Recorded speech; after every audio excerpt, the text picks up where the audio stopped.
Sani, možná vzpomeneš si ještě, když jsme začínali s tangerou, jak to vlastně všechno začalo? No, to už je tak 6 nebo 7 let. A určitě to vzniklo v Bielsko-Biale na nějakém tangovém maratonu. Bez pochyby na nějaké tangové akci, kde jinde. Ta myšlenka se zrodila. Určitě. Já si vzpomínám, že jsme nějak nemohli spát a povídali jsme si o tom, že já bych chtěla takový podnik, jako máš ty. Něco hmotného. Ano, ano. A jak to tak přichází, tak když se tančí tango, tak se otevřou myšlenky, uvolní se energie a prostě vymysleli jsme, že spolu něco podnikneme. Protože nám spolu bylo dobře a pořád se máme rádi. Jo. A já si myslím, že my k tomu vlastně máme společně ty nejlepší předpoklady mít takovýhle biznis, protože ty jsi vlastně fotografka a učitelka teď už je. A já jsem vlastně dlouho už předtím tančila a učila jsem lidi něco třeba z country tančit. Takže vlastně... No, navíc si koučka. Navíc jsem koučka, ano. Tak je to fajn, když za náma je i něco už jakoby vidět za ty roky. Že už tady tím studiem vlastně prošla spousta lidí. Někteří vyletěli z hnízda, osamostatnili se a jezdí na své vlastní tangové akce třeba po celé Evropě bez nás. Bez nás. Nepotřebují držet za ruku. Ano.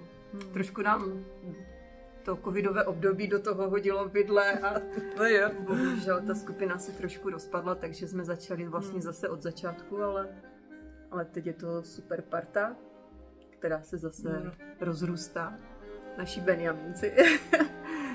Věci jsou tak, jak mají být. A já z nich mám hroznou radost, protože jim to jde moc hezky a myslím, že se tady cítí dobře s náma.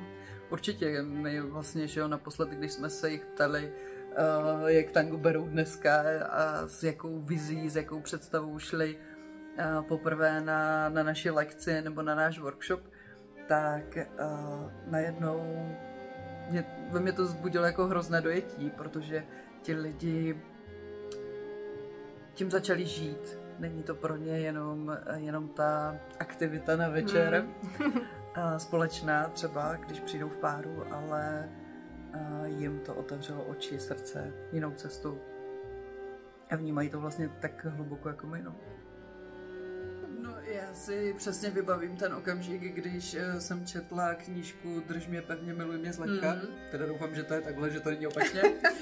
A když jsem si četla ten příběh o tančírně, tak já už jsem vlastně v té době nějakou dobu netančila.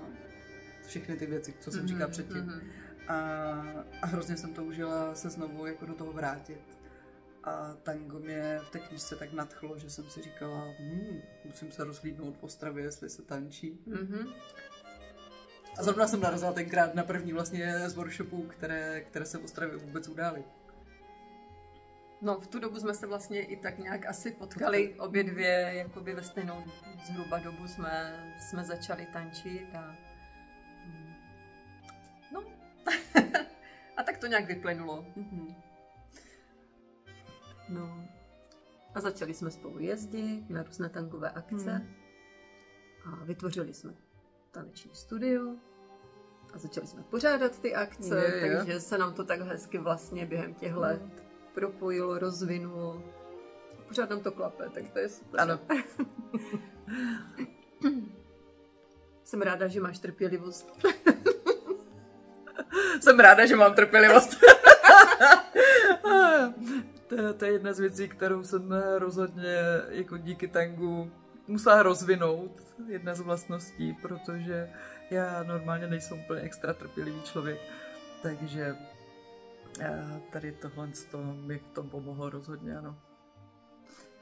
No mě to zase pomohlo k tomu se otevřít, protože já jsem introvert, ale tango mi vlastně umožnilo. Tango mě otevřelo. Jako nevím, jak jinak to říct, ale musím otevřít své emoce, svoji energii jiným lidem. A to je nový svět. Myslím si, že to je jedna vlastně z těch nejtěžších věcí pro lidi, kteří začínají s tangem. Otevřít se jiným lidem a ukázat, jak jsou třeba citliví.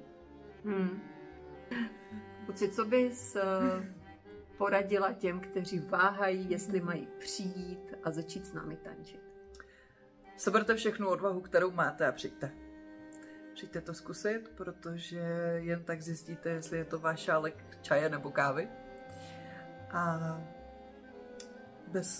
ani bez toho, když skočíte do vody, se nenaučíte plavat. Takže přijďte, těšíme se na vás.